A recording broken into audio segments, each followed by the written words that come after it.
Good morning, good afternoon, and good evening. My name is Sir Meerkat, and welcome back to the Motor Meerkat channel, and welcome back to another episode of the ChatterBox podcast. Now, if you missed it, in last week's episode, I had a fascinating chat with Matt Amis, not Amos, I'll get that right from now on. Now, I'd highly recommend you go and give that episode a watch as we delved deep into his career in motorsport media, specifically with Formula E and why he makes so many bloody karting videos. It was really interesting, so I would recommend that. I'll be sure to stick a little card in the top corner and there'll be a link in the description as well, but only go and watch that after today's episode, because today we have another very special guest. Now, I've already spoken to this fine gentleman when we recorded an episode of my YouTuber Hot Seat series, which I used to do on the channel, where I had guests come on and they do a sort of Formula One quiz. Now, luckily for him today, there will be no anxiety-inducing questions. Or will there be? That'll keep you on your toes, Tommy. But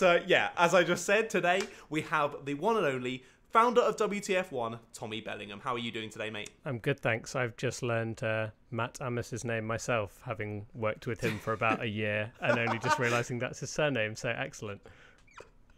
Lovely. Yeah, I got it wrong. The first thing I said on the start of the podcast, I pronounced his name completely wrong. So it set it off really on the good foot. But at least now that gives me a bit of comfort in knowing that even people who have worked with him can't pronounce his name. So there we go.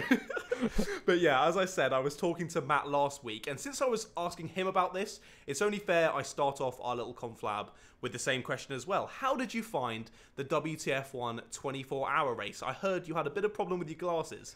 Yeah, the pain of just being a glasses wearer during 2020 with masks and karting. So I really need to get contacts. It was a bit of a pain. It was a good race, really enjoyed it. I didn't do much, I'll be honest, because I was mainly capturing content there, and we sort of got fumbled a bit with stints, and then when we realized we weren't doing well, we just decided to send Super GT out and Jimmy Broadbent, who are like banging karters, and I was like, well, I'll happily just capture content, and if we get a trophy at the end, enjoy it. Yeah, fair enough. I mean, that's a pretty good strategy. Yeah, just send Super GT out and he'll do all the hard work, because they are pretty bloody quick. But yeah, did you had some problems with all your glasses steaming up? I know the pain, mate. I've done Butmore in the pouring rain before, and as soon as you stop sort of the wind flow through the helmet, your glasses just immediately steam up, don't they? It was awful. Yeah, the previous year I managed to hit a curb, and it knocked my helmet down, and it just fogged immediately, and I couldn't see anything, and I basically had to crash into the wall, so I knew I was off the track before I could like pick my helmet open and then like de-steam my my visor and glasses. So that was fun. Nice. Another interesting tactic there for you, Tommy. But no, mate, that's hilarious. That's hilarious. So you've been able to do these amazing things because of WTF1, but that's not where everything started, of course. Well, we're going to go way back to your childhood, which I mean is way back. Sorry, if I take the piss out of Tom over his age, I've got to take the piss out of you as well, Tommy. So it's only fair. I've got to go for it. So it's fine. I mean, everyone thinks I'm like 12, so I don't mind people calling me old. Okay, then there you go. It's opposite end of the spectrum there. Yeah. So I was looking at. So we've just had the Turkish Grand Prix, but previously before that, we were at Imola. Now, I saw some beautiful photos that you posted looking quite like Sebastian Vettel last time you were at Imola watching an F1 race. Yeah. Now, I won't ask you to explain the trim, but can you tell me sort of how you got into motor racing, specifically F1, and how you managed to go to these awesome races in person? Yeah, so it all started in '96 when the first thing I remember is seeing an advert on TV. I think it was a replay of Martin Brundle when he got flipped upside down in Melbourne. Massive crash, and being a kind of 6-year-old kid, it was like, oh my god, this looks amazing. So that had already been on, and it was like, because that was when the Australian Grand Prix was on at like 2 a.m. For UK audience. And I remember telling my parents, like, I really want to watch this. It looks really fun. I wonder how much of it as well was subconscious that my two of my uncles were like massively into Formula One as well, and they'd been to a few races. They went to like Donington 93 and saw Senna do his epic, first corner and stuff. And I think part of that maybe subconsciously in my head as well attracted me to Formula One. But watched the race with my parents, and my poor sister wasn't hooked, but me, my dad, and my mum were instantly just like, this is amazing, and genuinely haven't missed a race since. It's just been that year me and my dad went to Silverstone just for practice, because it was I think a $5 or something ridiculous, like so cheap to go. What? Yeah, I wish it was that. I know, right? And yeah, we went to practice and absolutely loved it, and then like you say, just hooked. Yeah, that's awesome. Did you go to a lot of races with your parents then? Yeah, so unfortunately for my sister, it became a kind of sacrificing the family holiday to go to a Formula One race, and my sister didn't like Formula One, but we kind of like tied things in together. So we went to Barcelona. So the first race I went to was Monaco, which everyone's like, oh my god, you must be minted. But me and my dad did it on the cheap, stayed in a like budget hotel in Nice. The tickets were cheaper than Silverstone back then, which is mad. Like everyone just finds that bizarre. That is mad. Yeah, went to Monaco. So that was like the first proper race. Me and my dad did practice and stuff, and we were like, when we go to a race, we'll save up. So in 2000, I went to the Monaco Grand Prix, what interesting happened. I think David Coulthard won it. Michael Schumacher binned it, and everyone, like pretty much half the Tifosi left. So yeah, that was obviously awesome, going to Monaco. General admission, just watching amongst the trees, like getting a big amazing view of the circuit. And then we did sort of like family holidays where we'd go to Barcelona, where my sister could enjoy something while we went to the F1 as well. Manicourt in 2002. Great track, yeah. Then 2003 went to Monza. 2004 was Silverstone. 2005 Imola, which was the famous Alonso and Schumacher battle, and I was a massive Alonso fanboy at that point, head to toe in Renault gear in the middle of the Tifosi. And they were the sort of family holidays.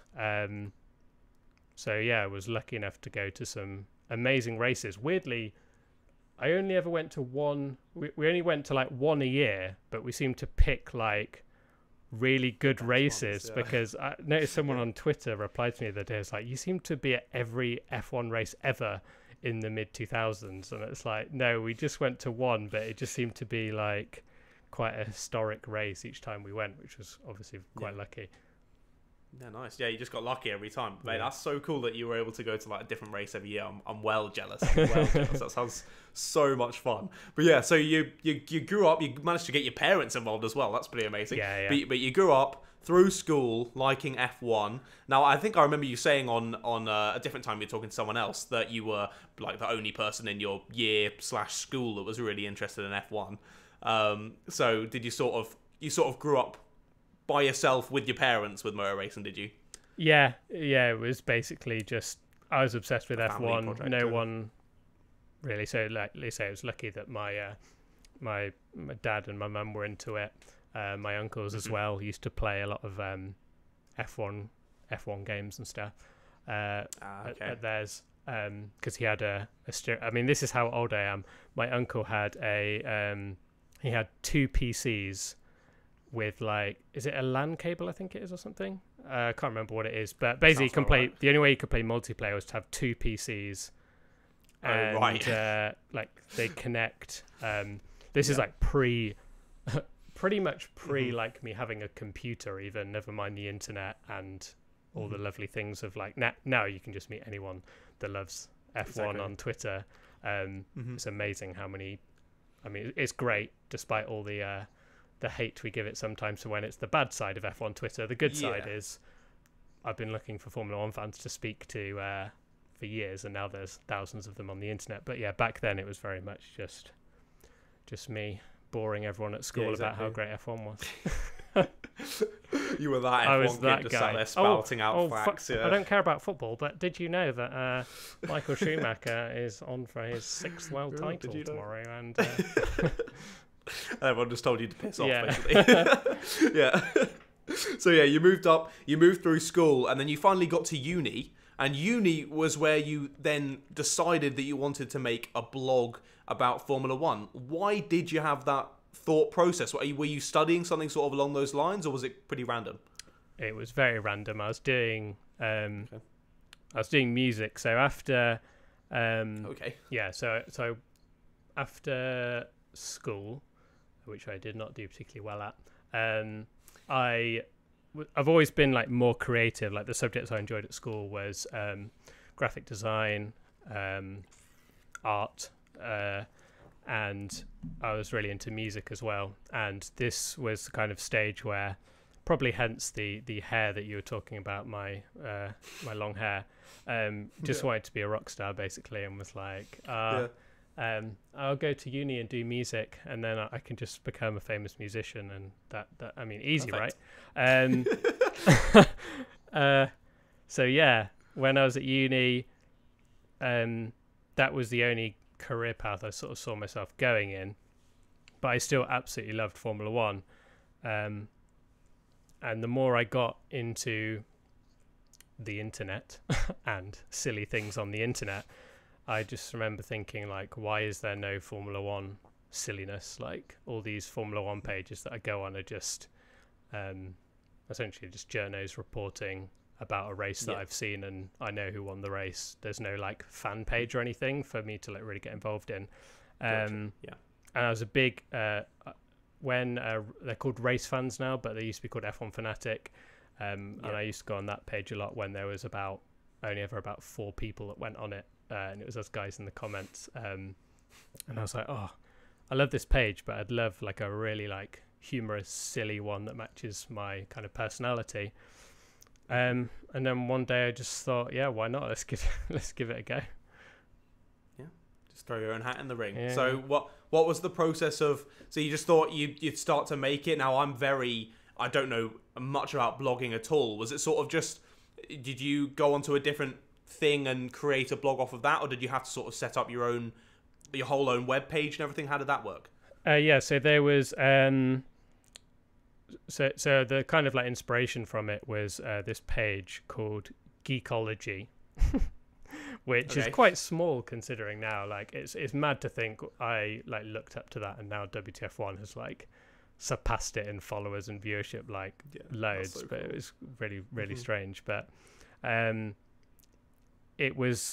was my first realization of like, oh, you can write stuff on the internet and be a bit of a like an idiot like me and just joke and have a personality rather than needing an English degree, which I didn't have because I was useless at school. But and I remember it got to that point where I was like, oh, I wish there was like this page but for F1. So I looked around for pages to essentially blog, and Tumblr, which is I think is now more of like it's more like an art and fan fiction kind of style site. But I started blogging on there. Can't really remember like the very early stuff, which kind of shows the kind of humor it was and how very different it was things like one of the early posts I remember that someone had made paella with Pedro de la Rosa's face in it, and that is just like bizarre, silly stuff that no other F1 page would follow.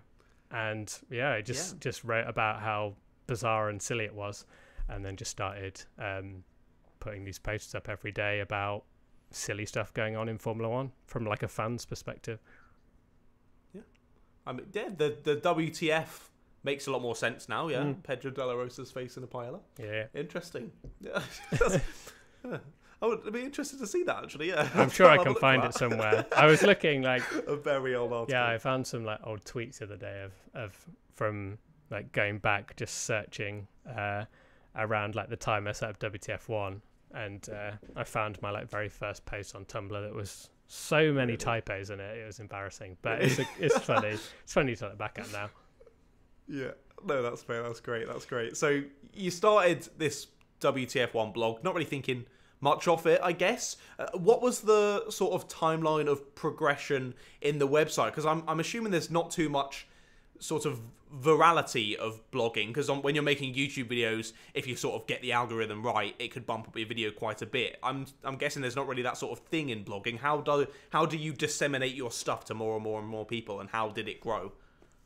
So, like I mentioned earlier, through sort of F1 fanatic race fans, I'd sort of I've been on Twitter since 2009, which was a very different place back in 2009. Yeah, like we're saying, there's thousands of people that like F1. There wasn't then. It certainly wasn't as easy to find. And I remember just searching F1 and just following like 30, 40 random people that had F1 in their name, started talking to them about F1. And then I shared my own sort of blog posts, as people do now, really, just saying like, check this out. Started this like funny blog because I maybe had 30, 40 followers or something, just to like promote it. And then I guess it just grew from there. I remember being very busy at uni. I stopped it, and then there was a few people on Twitter that messaged me and said, "Oh, what's happened to WTF1? I thought it was really good." And I was like, "Oh, that's cool." Like, you don't expect to hear that because it's still like really early stage. Going out of their way. And I was like, "Oh, cool, people like it," and it was like a bit of a confidence boost, and started doing it again. And then it just grew from there, really, just constantly promoting it on Twitter, and I grew a bit of a Facebook following as well by posting silly memes that I made about F1. And I think this was like memes before the word meme was even mainstream. It was like photoshops and that I was doing on some free version of MS Paint, like terrible terrible stuff, but people enjoyed it, and it just grew from there, really. And then it's just getting more people into it through social media definitely was the way to go. Yeah, nice. So like a sort of slow trickle. But you were saying there that you stopped it for a little bit because it was getting a bit too much while you were at university. So you finished your degree in music, I assume, and then after that, once you got the degree, was it sort of like, were you at a point in the blog there where you were like, I can do this as a job, or was it still at sort of a point where it was a bit low and you weren't really sure what you were doing at that stage? No, it's quite the opposite, actually. So I was okay. So yeah, I was doing the camera's gone off. While I was at uni, I was doing the doing my degree and WTF1 on the side, but by probably towards the end of third year, start of third year, at this point now, WTF1 had quite, I wouldn't say big, but like a decent following online. God, I'm trying to think, maybe like 20,000 Facebook fans or something, which was pretty decent at the time, to be honest. Like, getting like traffic and stuff. I couldn't really make any money from it through like Google Ads, but then I started. I remember the first thing was pretty much when Sky announced they were taking F1. They invited me to their launch day. That would have been 2012, started 2012. And yeah, I was like, whoa, okay, this is like this is a better opportunity than my music degree. This could really go somewhere. And then I had at the end of my third year, whilst I was literally doing my final project, I managed to get to the final interview stage to be Red Bull Racing's social media person, cool. Like executive, and sadly didn't get the job, but it definitely made me go, okay, there's a chance here. Like, I'm not getting anything through my music degree really, which at the end of the day you get what you put into it, and I put so much more effort into this than I did with my music degree. I'm sure if I'd have spent all my free time doing music, I would have had the opportunities and things, but it was just a realization of, okay, this is going to be, it's almost like this is the path I need to go down, because I'm getting so many more opportunities. And yeah, that just grew, like, with connections and just meeting people at these events, and I could just grow it from there really. Yeah, nice. Yeah, I mean, you've got to go down the one that gives you the opportunities and the one that you're feeling the most passionate about, because what you feel the most passionate about, you're going to put the most time to naturally, aren't you? So definitely. No, that's nice, mate. So yeah, you build up the company more, you're getting these opportunities. Well, imagine that if Red Bull had have accepted you, we would have never had WTF1 like we do today. Yeah, amazing. That's it. It would have been done. Mental. I would have probably just stopped doing it and just binned it off. Yeah. Wow. Well, thank you, Red Bull, for not employing Tommy. There you go. Yeah.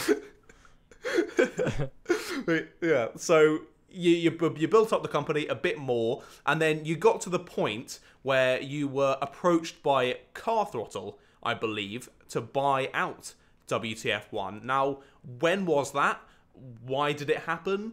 Who approached you? Can you give us a sort of lowdown on that situation? Yeah, so at this point, I had left university.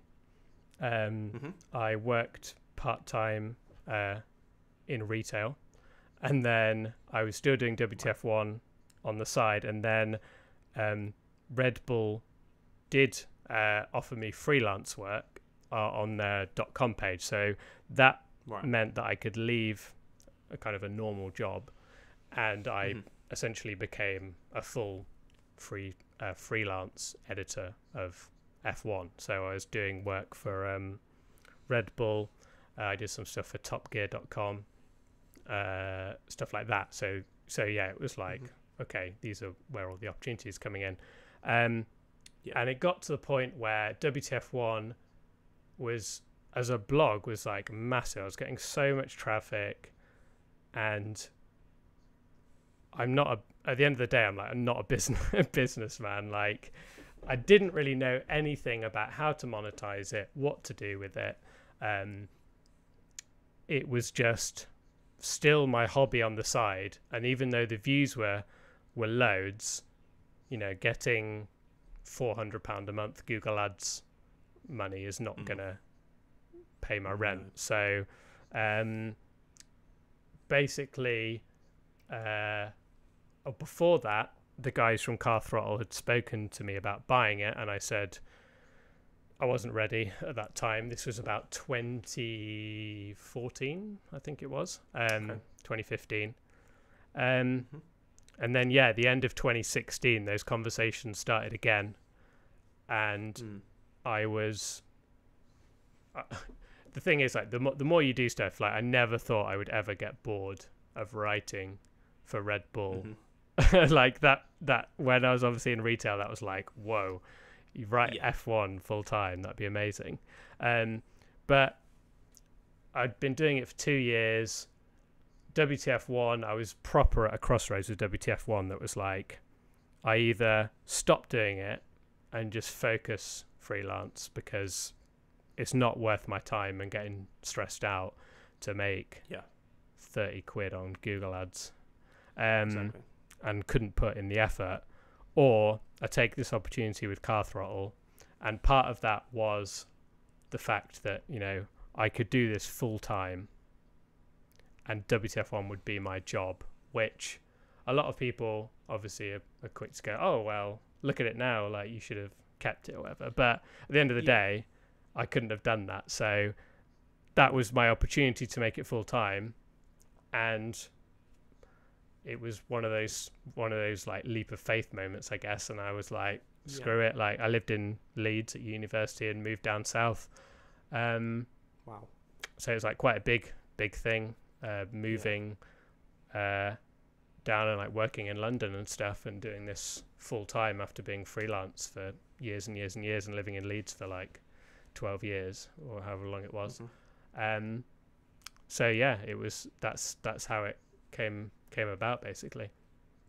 Yeah, wow, that's a huge leap of faith. Yeah, to suddenly change everything up like that and move down south and everything. Like, you've got some big kahunas to do that, mate, and it's worked out very well. Yeah. So it was a good leap of faith. It was a good one. But it was that deal with Car Throttle that caused the WTF1 YouTube channel to be created, didn't it? Yeah, absolutely. Yeah. So we didn't have a YouTube channel at all, other than, I think, maybe I'd uploaded some silly videos years ago, but it wasn't like a proper committed YouTube channel. That was part of this Car Throttle venture, I guess. Gotcha. Well, why? Because they I'm guessing that was at a time where Car Throttle were already relatively big on YouTube. Why was it that they wanted to make your brand into a YouTube channel as well? Did they just think that would sort of open more opportunities for the brand? Yeah. So they saw a lot of potential in WTF1 as their company grew, and it was their chance to go into the motorsport sector and have like a dedicated motorsport version of Car Throttle. I'd had some other offers on the table about WTF1 as well, about buying it out from maybe more traditional motorsport outlets. Okay. Won't say anything, but you can probably guess like some kind of like idea who that would be. Yep. Yeah, I can have a guess. Yeah. But Car Throttle to me was someone like a brand that I trusted would get it. Like, they were all about that sort of like younger, silly side of it, doing the YouTube channel, and I thought like that's what WTF1.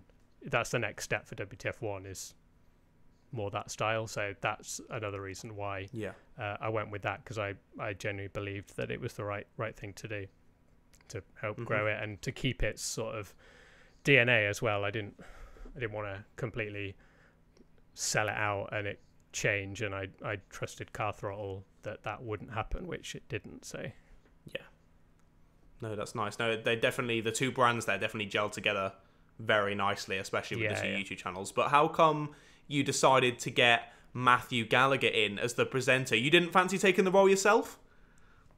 Oh no, absolutely not. No, I mean, I like, part of me like blogging as well is because I despised being on like video and stuff. So now that I'm doing like podcasts and things, that was like, this is like quite a big deal. I had to get over like that anxiety of being on camera and stuff. But no, not a presenter at all. Nope. Not my bag. And just one day we looked into, after I'd sort of got up to speed with Car Throttle, we looked into who would be a presenter and looked at a few different things, and Matt was one of the people that stood out as he was running around his kitchen throwing his arms around in the air. I can imagine that was an interesting choice. Did you have quite a few different people that wanted to be the role as the presenter at WTF1? And how did Matt manage to stand out amongst the crowd then?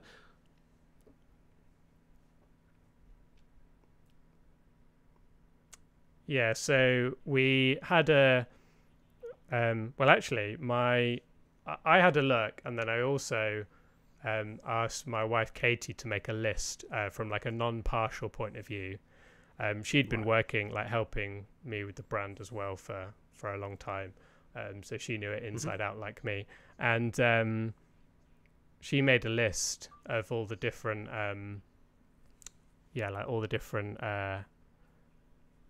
people, like YouTubers and stuff like that at the time. So what was this, end of 2016? And yeah, she wrote a list. I watched them all.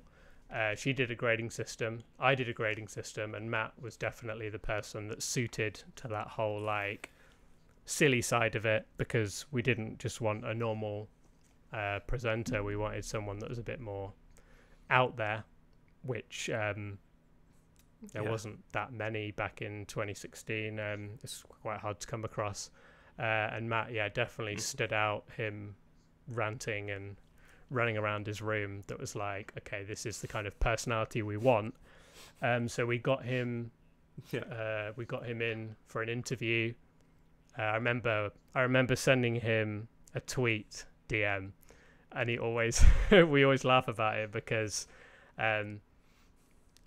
we talk about like playing it cool and stuff, and he replied within like 1 minute, I think it was, going, yeah, sure, okay, cool, yeah, absolutely, sounds amazing. And the first video, which is still online, that Matt ever did, his test shoot, was talking about the Lotus 49 with Clive Chapman. And I mean, bless Matt, at the end of the day, we didn't really know. It took us a while to know what to do with YouTube, because obviously Car Throttle, their whole thing was, you just go out and film a car. Now we couldn't just go out and film Formula 1 cars. It's not that easy. Not easy to do. And then obviously you had the problem of F1 footage. How do you do a YouTube channel when you're not allowed to show any of the footage? So it was a bit of a struggle at first.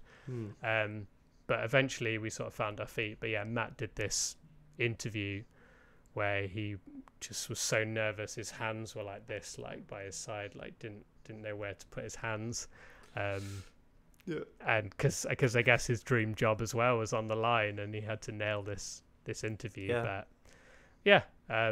it went well. It wasn't the greatest video ever by any stretch, and certainly the more we've gone on with the channel is now. It didn't take long for Matt to find his feet and show the kind of more of the personality that why we hired him in the first place. Yeah. No, I can imagine all of that. Oh my goodness, he must have been absolutely bricking it for that interview. But when he joined in, did he immediately gel well with the team, or were there a few teething problems at all? Not really. I mean, I'd love to find it, but when we first got him in, actually, for a test shoot, I've only just remembered this.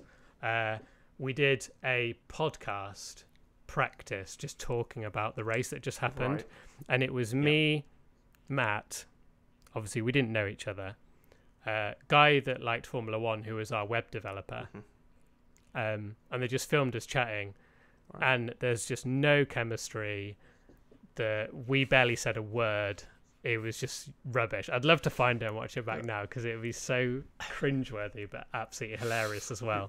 I bet. But yeah, after a while, it didn't take long. Like, I think once we started doing YouTube shoots together and stuff, that's when you sort of get to know people more and stuff. And yeah, it did become more of like I know it's really cheesy, but like a family, because we were kind of working on this project together, like traveling and doing all this stuff together. So yeah, exactly. You spend so much time together, and it's a passion that you're all passionate about. Definitely, so it sort of brings you together, doesn't it? But yeah, I would love to see that first podcast recording, mate. If you could find that anywhere, upload that to WTF1. That would get so many views. People would love that. That would be incredible. But yeah, so you were bought out by Car Throttle, and then had another few years. The YouTube channel continued to grow, and then you've more recently, this year I believe, have been bought out again by Talk Esports. Now, how has that sort of changed things for WTF1? So what actually happened was Car Throttle was acquired by a company called Dennis Publishing, who own a lot of different car magazines and stuff. And Car Throttle is still under them, but we were very much, to put it mildly, like the forgotten child of that company. they were automotive and we were Formula One. So they did. I mean, at the end of the day, like they didn't know what to do with us. Basically, we're not their kind of bag, I guess. But then Talk Esports took over, and the guys there are also the guys that own The Race, which is their the more, I guess they're still like a bit silly, but more of like their serious news publication with the journos that go to the races and stuff. Gotcha. And that was great for us because we had someone that understood the brand. They support us a lot. They understand motorsport, which is such a blessing because having like bosses and stuff that understand it. And I mean, since they've taken over, they've just put the trust back in me and Matt to do our thing essentially, and it's really paid dividends. We've kind of, the YouTube channel's really kicked off again. Social and Instagram's just like flying views wise and stuff. So yeah, it's great having them behind us because they really do just trust what we do and know that we're the people that have essentially made it popular, so we know what we're doing really. Yeah, exactly. Yeah, you guys sort of have the heart of the company in you, so you represent it very nicely. But since they're Talk Esports, can we be expecting a WTF1 esports team anytime soon? You never know. Not something being discussed, but okay. Yeah, I mean, we do a bit of we obviously do like some esports stuff.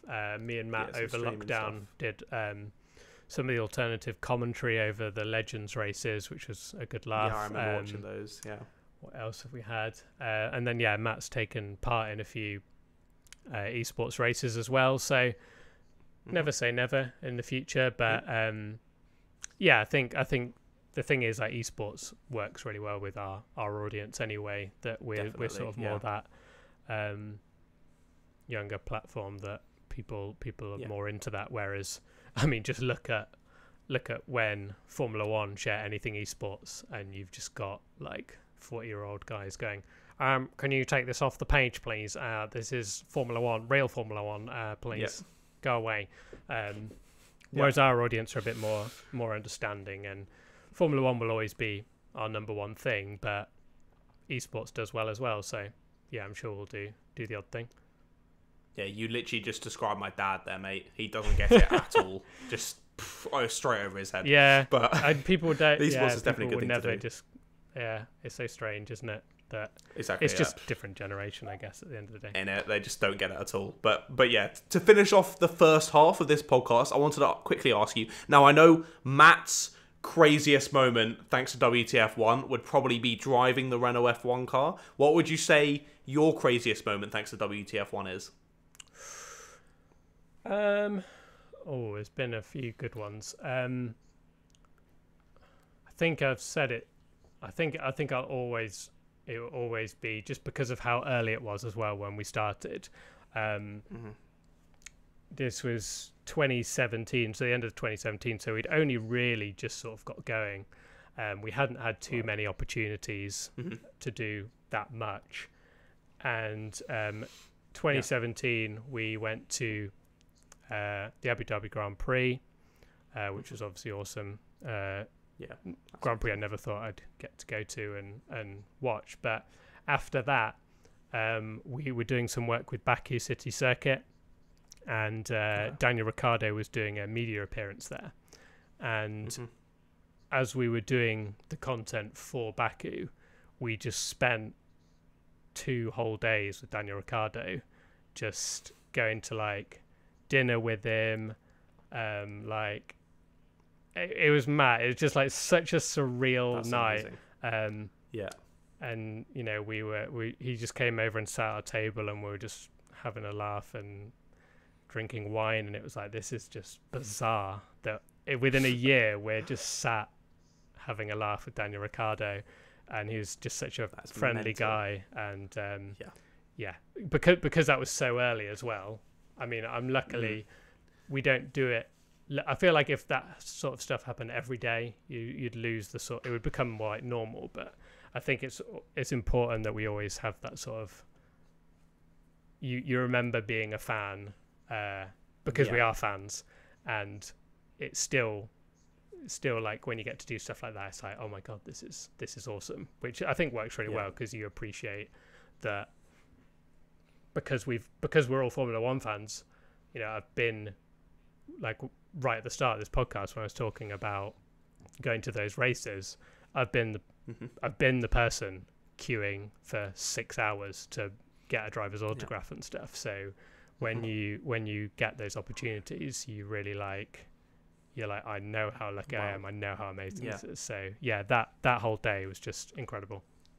That's amazing. Yeah, I bet you were pinching yourself at dinner there, drinking wine with Daniel. Jesus. Yeah. That's amazing, mate. That is incredible. Well, I aspire to do that myself one day. Hopefully. We'll see. That's the truth. But, mate, that's awesome. That's awesome. But that is the end of the first half of this episode of the ChatterBox podcast. We'll continue talking to Tommy all about his motorsport media career and also about his own personal channel in just a second. So don't go anywhere.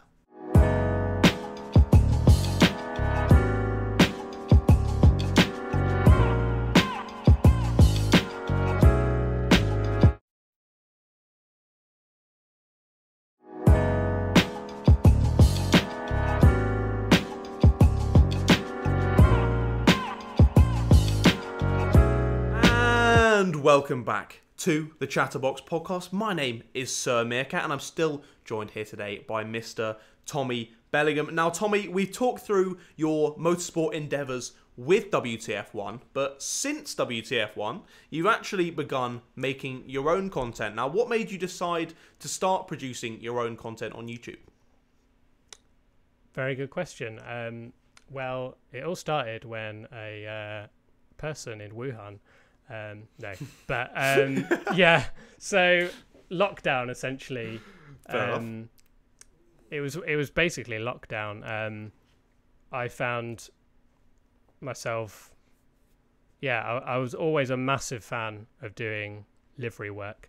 Going back to like way back when I was talking about sort of playing really old video games and stuff. I used to mod an old F1 game and make liveries. Pretty much, I'm sure it would have been like Microsoft Paint, like making liveries because the graphics were so poor you could just make them on Paint.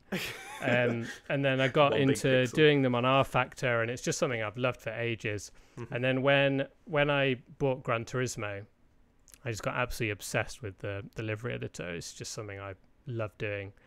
And then I think I just noticed that you could stream through your PlayStation. Didn't have any equipment or anything, and it really was just loads of people were doing Twitch and stuff, and I just thought, why not?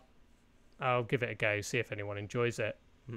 And it was just something a bit different, and it is something I just like doing because it's not something like I have huge aspirations, because WTF1 will always be like my number one priority, but when I've got a bit of time, it's just nice to do that side of it, because which is weird again, because like presenting, I never like, it's not presenting, but it's being on camera and just chatting, which I never thought I'd do.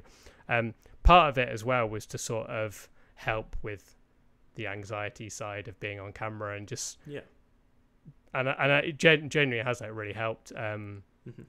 That side of things just helped with my like confidence and all that side of it as well, and just being more chatty and on camera and stuff. So there's that side of it, and then just the fact that I love doing liveries, so just tried doing it one day. People seem to like it, and it's just something I really enjoy doing. Yeah, you really if it was like partially trying to help you get over your anxiety of being on camera, you threw yourself in the deep end, mate, doing streaming where you can't edit out the bits that you mess up.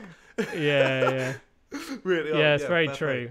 Very true. But it was just the good thing is as well, like not being. It's the kind of thing that it's not like I have a small following on social, but certainly a lot smaller than WTF1. So you know, if I'm messing up, I'm doing it to like 100 people, not 20,000 or whatever on WTF1, which people make me aware of. If I say anything slightly wrong on a podcast, I will know about it. Yeah, I can imagine, mate. I can imagine. But I think that's kind of what you were saying about the style of the streaming as well, with the making liveries.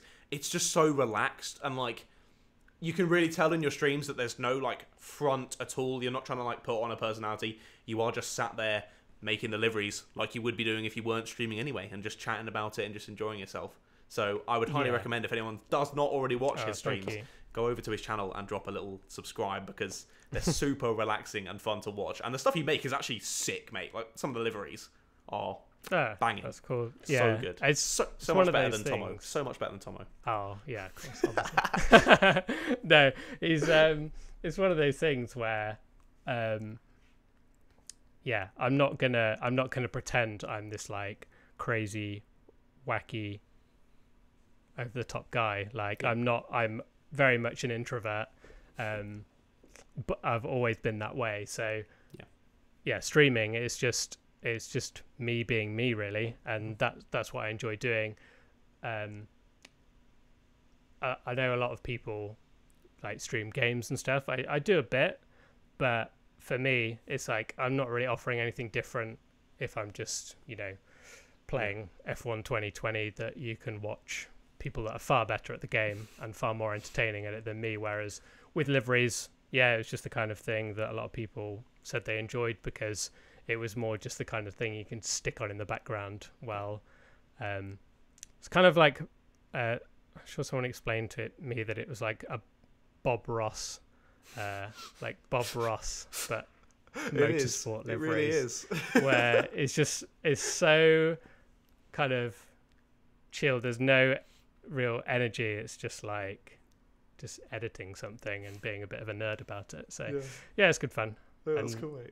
I never thought people would sit and watch me paint a car for 2 hours, but here we are.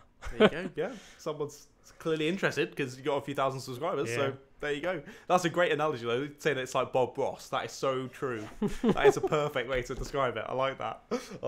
Now, before we move on to the fan questions, I've got two more sort of smaller things that I wanna know more about. Firstly, you were speaking about her earlier. Can you tell me the cute story of how you met your wife, Katie, and also possibly of how you proposed to her as well?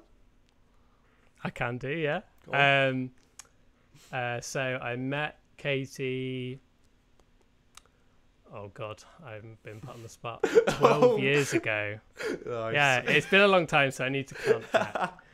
She would have really hated you if you got 12 that wrong. years ago at a house party in Nottingham, and it was through a mutual friend, and it's the perfect F1 love story, because she was into F1 as well, and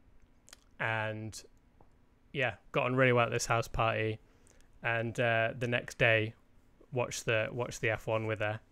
And that was it. It was like, nice. you know, she's the one now. But no, it was obviously like great. And then we met at a house party in Nottingham, but we were both at Leeds University, which worked well. Very nice. And then moved in together like a year later. Wow. Okay. Nice. And been together ever since. And then proposal was in Edinburgh, and nice. It was actually funny story. So because I'm a clumsy idiot, I managed to when you like clip your toe on the corner of like the sofa or whatever, and it absolutely wrecks. But I did that so badly, I swear I broke my toe. Like, it was that bad. Oh my God. And I could barely walk. But I'd booked a trip to Edinburgh, and had the ring ready to propose. And I remember Katie being like, sure, we can cancel it if you can't walk and stuff. I was like, no, it's fine, we're going. We have to go. We have to go. And then And she mentions as well. We went to dinner, and I was gonna propose by the castle, and I was facing outside. She was facing inside, and I just looking outside, and it started snowing. Yeah, so I was like, oh god, this is like, could this go any more wrong? Everything's going wrong. Hobbling around, it's snowing. But yeah, it worked out fine in the end. Proposed to her, outside Edinburgh Castle, and luckily she said yes, and been married for like 5 years now. What an amazing story, mate.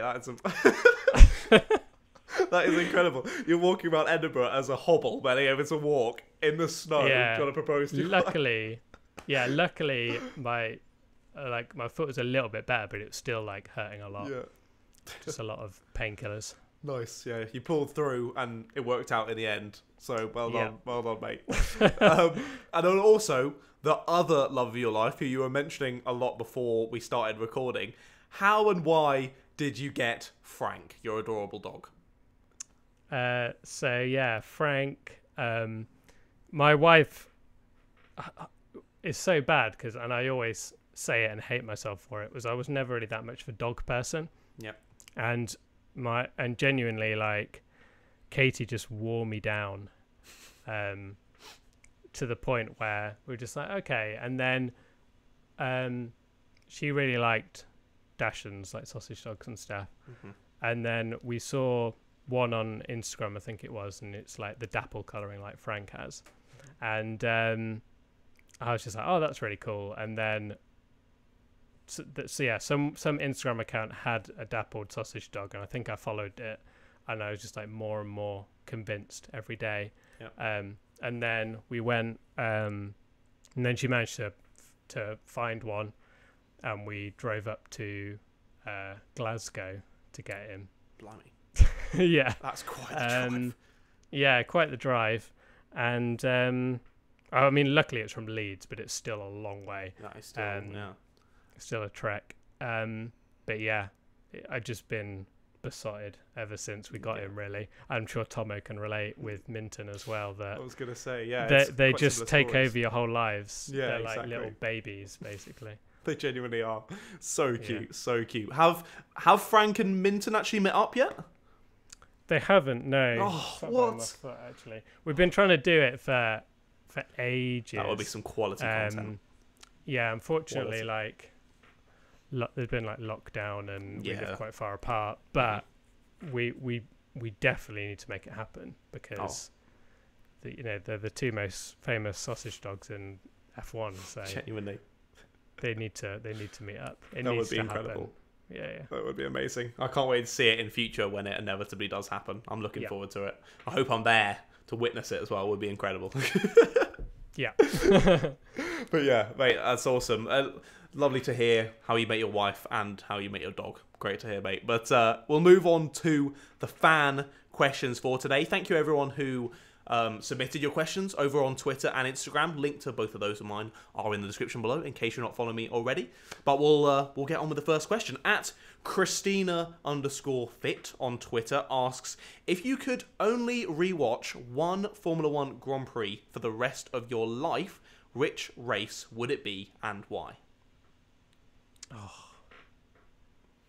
that's a difficult one. It's a very difficult one to start off with. If you're rewatching it, you already know the result. Exactly. Whereas if you get to watch one that you kind of, if I didn't know the result, if you get to wipe your Brazil, mind off there, you'd say like Brazil 2008, wouldn't you, or something? But, that is really difficult. Probably, it's kind of a boring one, but like to say, but I think Germany 2019, just because of the chaos. There's a lot of action in that, so there's a lot going on, and Max Verstappen won it as well, which is always a bonus for me. So I'd probably say that. That's a good one. Interested that you went with the more modern one than a classic one there, then.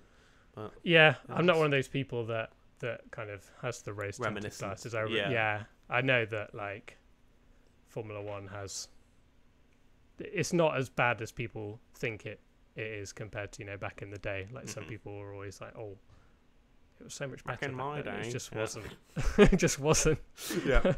No, that's fair enough. That's fair enough. No, good choice. Definitely a very good choice there, Germany 2019.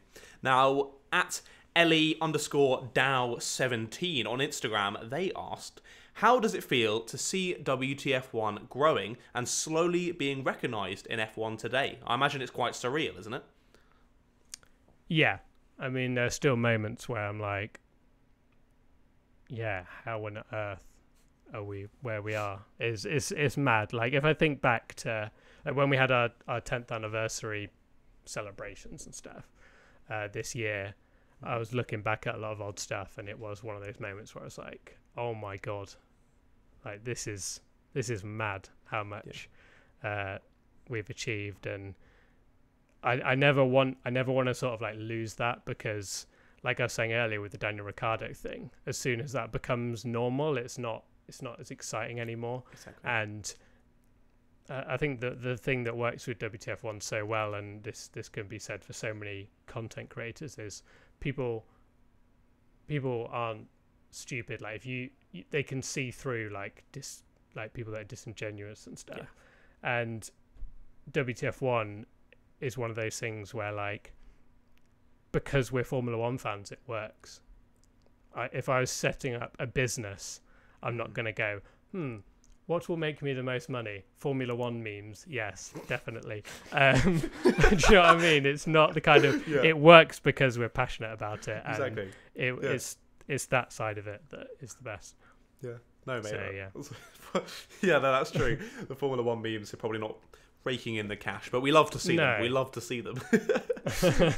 Now, the F1 debate show guys on Twitter, they asked, what racetrack would you add to the F1 calendar that F1 has never raced at? Never raced at? Never raced at. Oh my God. Kind of putting you on the spot there of just a track that... Trying to think of a big track. Like a good track that would be suited to Formula One. Oh, I can't remember what it's called. I need to look it up. There's some track in Argentina, I think it is. It's like a grade 2 circuit, and it's round this like beautiful lake, and it looks like something from, you know, like Forza or Gran Turismo. Yeah. It's absolutely stunning. I can't remember the name of it, but it's basically it's just like it just twists around this lake, this lake, and it looks awesome. I'd love more tracks with like beautiful scenery like that. Definitely. That sounds sweet. Yeah, I'm sure someone will stick it in the comments that will know exactly what track it is and the exact length and everything like that. But that sounds sweet. Yeah, I would like to see sort of more a sort of over branching of places as well, because we don't really have anything in South America, do we? So it would be also we have Brazil, there. But no, that would be good. The last race proved that out there circuits work. Yeah, definitely, 100%. Now, at Assessavannah on Twitter, they asked, what is the strangest or most outlandish content idea that has never been put into action? That's never been put into action. Yeah. So you had you or Matt or anyone had some crazy idea, some content that you could do, but it just never sort of worked or came to fruition as such. Oh my Is there anything? Maybe your ideas were just really so difficult. Good all the time that you just use them all. No, because the thing is, like, a lot of our, like, we have a lot of planning goes into it. There's really not much that we do and don't release. I guess one thing a lot of people don't know, that they're kind of cheating here because it has been technically released, is just before lockdown, me and Matt recorded some like silly parody songs. Right. Obviously, like Matt's old one that he did in 2013 was him singing "I Am Roman Grosjean" about "I Want It That Way" by the Backstreet Boys, and we were recording a video that's going on our channel soon about we tried to drive the F1 game blindfolded, and we're absolutely terrible. Nice. But because lockdown was happening in a couple of days, we're like, right, any content we want to do, we need to film it now. And there was a guitar there, so I started playing and Matt started singing, and then we're like, wouldn't it be funny to write some more silly parody songs? So we just wrote down some silly lyrics, and they're on our TikTok page, which we're trying to sort of be down with the kids, but TikTok's one of those things that's like, 31-year-old man goes TikTok stuff. So yeah, I'm like, some of that stuff, I guess the more experimental stuff goes on TikTok, really. Yeah, that's fair. But there's not really that much we don't release, because we have, like, when we have a crazy idea, a lot of the time we feel like people will enjoy it. We'll only ever do stuff that we feel people will enjoy. Yeah. Obviously we have released stuff that flops and we go, let's not do that again. But yeah. Yeah, no, that's cool. But I agree with you, mate. TikTok goes straight over my head as well. I don't get it. People have been telling me I need to make a TikTok account, and I'm just like, I don't even know what I would do on there. Like, no idea. And also, funny that you're saying that you're coming for Sim Dane's job as well. So he's going to be having to watch out for Matt Gallagher making those kind of tunes as well. Quality, I must say. Oh, he's so good. He's great. And then on to the final question of today. At David_Pine on Twitter asked, if you were starting WTF1 today, would there be anything that you would do differently from the experiences that you have now? Ooh. I guess. I mean, if I started again, I've learnt so much, and I guess I feel now that if I went back to that decision where to sell it to Carthrall, for example, or to start a blog or anything, obviously I've learnt so much. Like, when I started, I had at the end of the day, I was just making Pasta Maldonado jokes on the internet. I wasn't a businessman. Didn't know what I was doing. Now I've got so many more skills and so much more like life experience, and know how to use things like Photoshop, and know how to monetize YouTube and all this kind of stuff that I didn't know before. So I guess the obvious answer would be, if I went back, I would probably I'd know everything what I needed to do, because I've got that experience now, but I never would have got it if I hadn't have joined Car Throttle, learnt so much from the people that I've been working with for the last few years, because I think it shows that I started WTF1 in 2010 and really only started kicking off stuff with Car Throttle in 2017. For those 7 years, the progression from 2017 to now, I have learnt so much more in those 3 years than the previous 7, just working with more people naturally, and you learn so much more from them. So in terms of that, yes, but I wouldn't do anything different in terms of the way like WTF1's approached itself, because it's still I'm like really happy with like how it's just always stayed true to what it is, and being like the fan page. Like, I appreciate that not everyone, there'll always be some people that will pick it apart and think that maybe I sold out or whatever, but in terms of like keeping it a silly page, that just it's all about just sharing my love of Formula One with other people that love it as well. So I wouldn't change that at all. No, that's nice. And I was thinking as well, if you went back in time with all of the stuff that you know now, I feel like the actual brand of WTF1 would have grown up in such a different way that it wouldn't have even become the same thing that it is today. So I think you needed that sort of progression from having absolutely no clue what you were doing and just posting, as you said, Pasta Maldonado funny memes, that you were able to sort of snowball it into what it's become. But yeah, because I think if you start something and it's like, right, our first thing we're going to do is a sponsored podcast from blah blah blah. It's not you almost. I know that I say like we always want it to be like the indie page, but obviously like it starts off small and grows, and people like the fact that they've followed it for ages, and I still get messages from some people on Facebook that are like, I liked WTF1 on Facebook when you had 700 likes on Facebook or something. Yeah.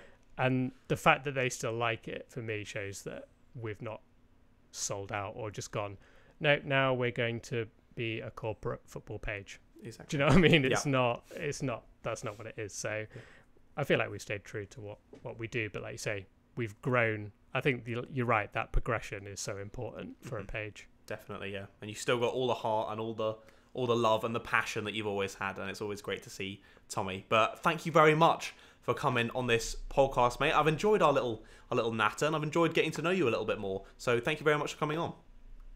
You're welcome. I'll just grab Frank so everyone can... Oh, yes! I need to look on the Zoom call now as well, so I can look at Frank. Oh. Now I'm going to put it at the start of the podcast. Stay to the end for Frank.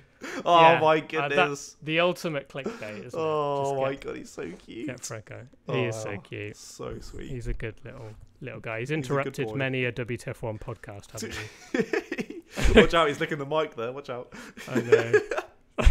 Oh, little rascal. Loves the attention. So cute, so cute. Always great to see him. Oh, I've tried to minimise it. I've always hung up the call there. But lovely to see Frank, as always. And lovely to see you too, mate. It was great to have a natter. As I said earlier, if you would like to subscribe to Tommy's channel, there'll be a link down in the description below for you to go and do so. And if you enjoyed listening to this podcast, be sure to drop a like on it down below and subscribe to my channel as well. Why not? You don't want to miss out on all the lovely guests I'm sure I will have in the future. But again, thank you guys so much for watching, and I'll see all of you meerkats later. Goodbye, guys.